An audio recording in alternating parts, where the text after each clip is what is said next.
Эгерде сиз ийгиликтүү адамдын адаттарына ээ болууну кааласаңыз да, анда эң биринчи тапшырма да сизде эң биринчи тапкан акчаңыздын кайсы бир бөлүгүн чогулта ала турган адатка үйрөнүшүңүз керек да. Муну бардык эле адамдар билет, бирок муну көп адам жасай албайт да.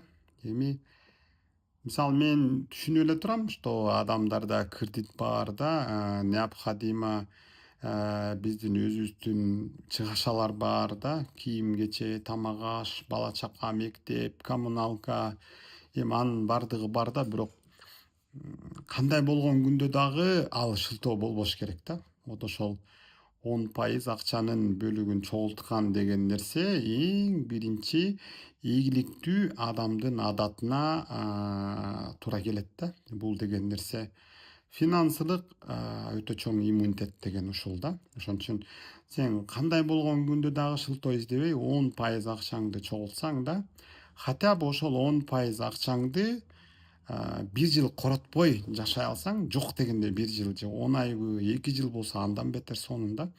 Ошондой нерсеге ээ болсоң, анан сага кийинки адаттарды колдонгонго жол ачылат экен.